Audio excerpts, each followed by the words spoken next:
La société de consommation se voit challengée par l'émergence du digital qui favorise de nouvelles façons de consommer basées sur l'usage. Apparu aux États-Unis ces dernières années, le concept du commerce par abonnement s'est très vite exporté, notamment en France où il connaît un vif succès, ce que nous explique Jérôme Trenel, cofondateur de SlimPay, solution de paiement par abonnement. Alors le commerce par abonnement permet surtout de lisser le revenu.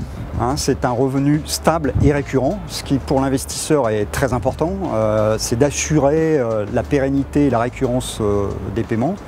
Ça permet de lisser la trésorerie, ça permet aussi d'être sûr de créer une relation avec l'usage, puisqu'en fait le consommateur comprend qu'il paye l'usage, il ne paye pas la possession, et donc s'il n'utilise pas, il ne paye pas, et il ne va payer que s'il utilise. Donc c'est une valeur pour le consommateur très forte. Vient alors la question des outils pour investir de façon optimale le commerce par abonnement. Alors les outils pour mettre en place un modèle par abonnement, c'est bien sûr au niveau de l'infrastructure IT, c'est de savoir planifier des abonnements, savoir gérer les débuts, les fins d'abonnement, les périodes de trous, etc. Et c'est aussi savoir gérer le paiement. Et il y a aujourd'hui beaucoup de paiements sur Internet d'abonnements qui sont faits avec des cartes bancaires. Et la carte bancaire, malheureusement, elle a une date d'expiration. Parfois, elle est volée, elle est perdue. Et ça crée autant d'incidents de paiement.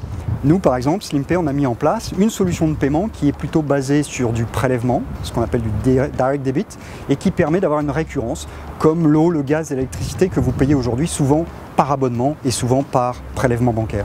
Vous l'aurez compris, ce modèle par abonnement est porteur, à condition toutefois de respecter quelques règles, comme la liberté de résiliation. Alors, le commerce par abonnement instaure une relation assez particulière de confiance entre le consommateur et le marchand.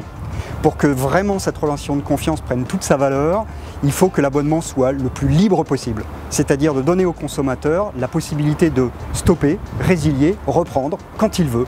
Il faut éviter de mettre une période de 3 mois, 6 mois d'engagement parce que ça crée une rupture et forcément vous allez avoir ce qu'on appelle de la perte client, du churn à cette date-là. Donc plus la relation de confiance est forte, plus la relation et la fidélité est forte. Et en fait, ce qu'on s'est aperçu, c'est qu'en fait, la fidélité du consommateur est bien plus longue dans un abonnement libre que dans un abonnement à durée fixe.